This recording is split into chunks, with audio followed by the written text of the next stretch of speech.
वह तारीख थी 14 जून 2020।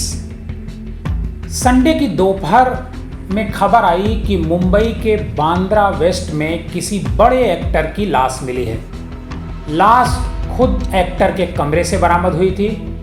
ये बॉलीवुड एक्टर सुशांत सिंह राजपूत की लाश थी। मुंबई पुलिस ने इसे सुसाइड बताया, एक्टर के घर वालों ने मर्डर। मुंबई पुलिस के साथ साथ Bihar police, NCB, ED, CBI सबने केस रजिस्टर किया। ईडी और सीबीआई की जांच अभी जारी है। एनसीबी का कोर्ट केस में है। सुशांत की गर्लफ्रेंड रिया चक्रवर्ती के साथ 35 लोगों की इस मामले में गिरफ्तारी हुई। 3 साल का वक्त गुजर गया। फिलहाल इस केस में न कोई कन्विक्ट है और न ही कोई जेल में। ड्रग्स का मामला सामने आया। ड्रग्स के केस में जो लोग भी जेल गए वे सभी जमानत पर बाहर हैं। जब इस मामले में सीबीआई से जानकारी हासिल की गई कि आखिर इस केस का अपडेट क्या है, तो सीबीआई बता रही है कि ये केस अभी इन्वेस्टिगेशन में है। मतलब ये साफ हो गया है कि सुशांत सिंह ने सुसाइड किया या फिर उनकी हत्या हुई, ये अभी तक साफ नहीं हो पाया है।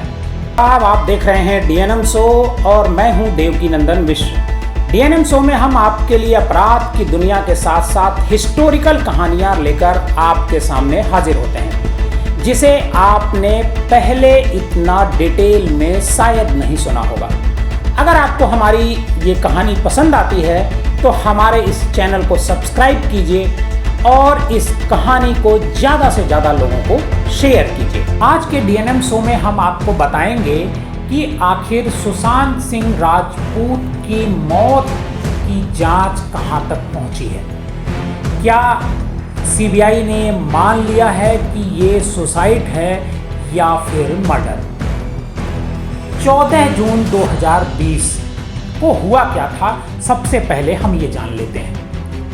मुंबई पुलिस के कमिश्नर जब लाश मिलती है और उसके बाद मौके का मुआयना करते हैं, उसके बाद उनकी तरफ से एक सुसाइड डिक्लेयर किया जाता है कि सुशांत सिंह राजपूत ने सुसाइड किया। बांद्रा जो पुलिस स्टेशन है मुंबई का, उसमें एक एक्सीडेंटल डेथ रिपोर्ट दर्ज की जाती है। मतलब उसका जो रोजनामचा होता है उसमें दर्ज किया जाता है। इसी बीच उस दिन सुशांत की कुछ तस्वीरें सोशल मीडिया पर वायरल हो रही थी और जिसमें ये कहा गया कि सुशांत सिंह राजपूत की जो प्रेमिका थी रिया चक्रवर्ती, उनसे रिश्ते अच्छे नहीं चल रहे थे। कुछ तस्वीरें सोशल मीडिया में उस दिन वायरल हुई और यहीं से कहानी में ट्विस्ट आया। तस्वीरों में सुशांत सिंह बेड पर लेटे होते हैं। उनके चेहरे और गले पर चोट के निशान नजर आ रहे थे, ऐसा सोशल मीडिया पर बताया गया। और यहीं से सुशांत सिंह के मर्डर की थ्योरी सबसे पहले सामने आई और जो ट्विटर है उस पर जस्टिस फॉर सुशांत हैशटैग और hashtag CBIF hashtag SSR trend करने लगा। रात में मामला इतना बढ़ गया कि मुंबई पुलिस की साइबर सेल को एक एडवाइजरी जारी कर सुशांत की मौत के तस्वीरों को शेयर करने पर रोक लगा दी गई। 14 जून को ही कूपर अस्पताल के 5 डॉक्टरों का एक पैनल बनाया गया। रात 11:30 बजे सुशांत की ऑटोप्सी हुई। प्राइमरी ऑटोप्सी रिपोर्ट में आया कि मौत सुबह 11:30 बजे के आसपास हुई। यह सुसाइड है, इसमें कोई भी फाउल प्ले नहीं है। हालांकि जब पोस्टमार्टम होता है तो उसका जो विसरा होता है वो उसे प्रिजर्व करके फॉरेंसिक जांच के लिए भेज दिया जाता है। इस केस में भी ऐसा हुआ। 15 जून को सुशांत सिंह राजपूत का अंतिम संस्कार कर दिया गया। 16 जून को बिहार के बीजेपी के सांसद निशिकांत दुबे सामने आते हैं और सुशांत की मौत के पीछे गहरी साजिश का शक बचाते हैं। सुशांत की गर्लफ्रेंड रिया चक्रवर्ती पर इसी के बाद से आरोप लगाए जाने लगे। रिया की तरह उनके भाई सौविक चक्रवर्ती, उनके house manager Samuel Miranda, servant Dipesh Sawant, Sushant के फ्लैटमेट सिद्धार्थ बिठानी, नीरज सिंह और केशव बचनेर को भी पुलिस ने शक के घेरे में ले लिया। मुंबई पुलिस ने 18 जून को पहली बार रिया को बुलाया। रिया ने पहले सुशांत के घर में काम करने वाले सभी लोगों से पूछताछ हो चुकी थी जब रिया पूछताछ के लिए मुंबई पुलिस के पास पहुंची। हालांकि मुंबई पुलिस अब भी इस मामले को आत्महत्या मान करके जांच को आगे बढ़ा रही थी। इसी बीच फिल्म मेकर करण जौहर, सलमान खान और एकता कपूर भी घेरे में आ गए। इन लोगों पर नेपोटिज्म को बढ़ावा देने और सुशांत सिंह को काम न करने देने जैसे गंभीर आरोप इन एक्टर और जो निर्देशक हैं इन पर लगे।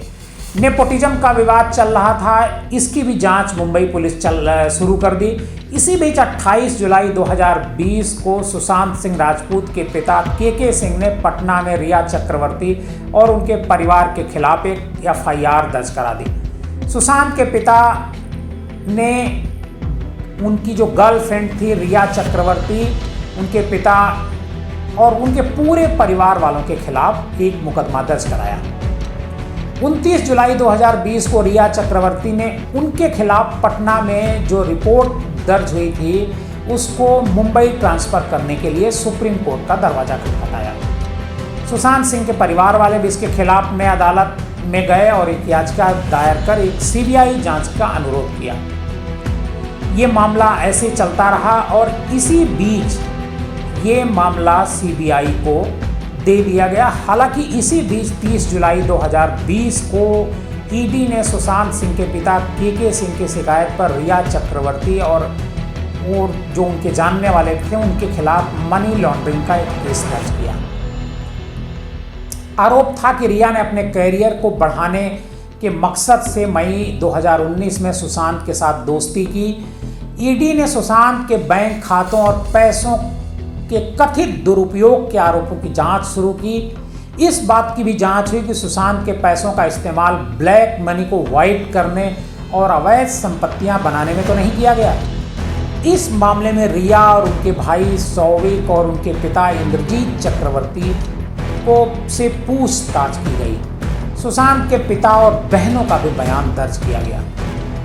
3 साल गुजर गए, ED ने इस मामले में भी चार्जशीट दाखिल नहीं की है। रिया और उनके परिवार पर लगे मनी लॉन्ड्रिंग के आरोपों का कोई लिंक अभी तक साबित नहीं हुआ है। इस मामले में ED ने किसी की गिरफ्तारी भी नहीं की है।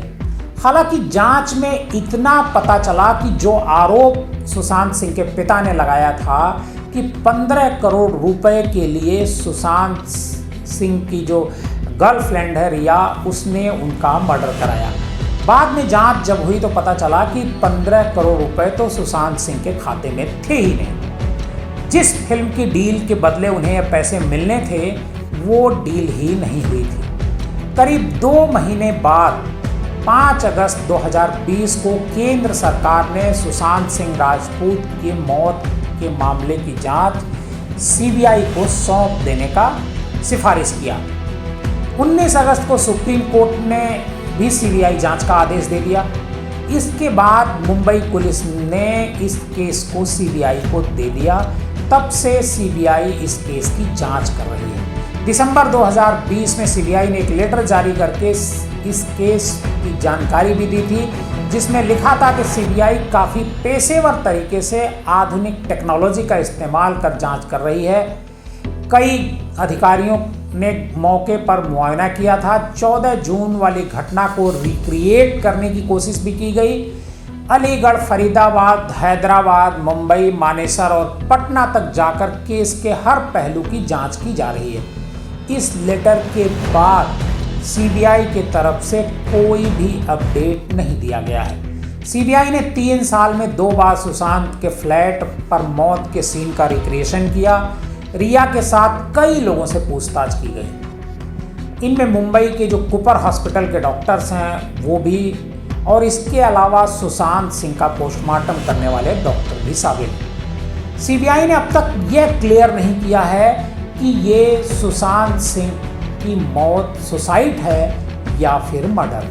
सीबीआई के पास रिया चक्रवर्ती पर लगाए आत्महत्या के लिए उकसाने के आरोपों के संबंध में भी फिलहाल कोई सबूत नहीं है। सीबीआई ने भी इस केस में अब तक चार्जशीट नहीं दायर की है। केस की जांच कहां तक पहुंची है, इस बारे में अभी तक सीबीआई कुछ भी बताने से बच रही है। एक बात और, 4 सितंबर 2020 को ईडी के रिक्वेस्ट पर जो एनसीबी ने रिया चक्रवर्ती के खिलाफ केस दर्ज किया था, जो ड्रग्स रैकेट का जो केस दर्ज किया था, उस एंगल से जो जांच शुरू की थी, उस मामले में रिया चक्रवर्ती के भाई सोविक और सुशांत के मैनेजर सैमुअल को गिरफ्तार किया गया था। सुशांत की मौत के 87 दिन बाद 8 सितंबर को इस केस में रिया की भी गिरफ्तारी हुई। इस केस में एनसीबी ने 35 लोगों को अरेस्ट किया।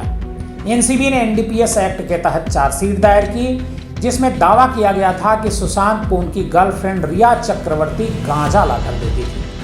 रिया के अलावा उनके भाई सोविक समेत कई लोगों के पर यह आरोप लगा कि सुशांत के लिए वो गांजा खरीद रहे थे और सुशांत को गांजा उपलब्ध करा रहे थे। रिया ने सुशांत के लिए सैमुअल मिरांडा, सोविक चक्रवर्ती, दीपेश सावंत और दूसरे लोगों से कई बार गांजा लिया। रिया ने इसकी पेमेंट की, ऐसा जो एनसीबी है उसकी चार्जशीट में ये सब बातें हैं। लेकिन इस केस में 35 आरोपी जो गिरफ्तार किए गए थे वो सभी जेल से बाहर हैं, केस अभी कोर्ट में है। सुशांत की मौत के बाद बॉलीवुड में ड्रग्स सप्लाई से जुड़े कई मामलों का खुलासा हुआ है। कॉमेडियन भारती और उनके पति हर्ष को भी गिरफ्तार होना पड़ा। अभिनेता अर्जुन रामपाल से भी पूछताछ हुई, लेकिन अभी तक किसी के खिलाफ कोई बहुत बड़ा सबूत नहीं मिला है। एनसीबी की चार्जशीट में रिया आरोपी नंबर 10 हैं, जबकि कोई बहुत बड़ा सबूत किसी के खिलाफ एनसीबी के पास अभी तक नहीं मिला है।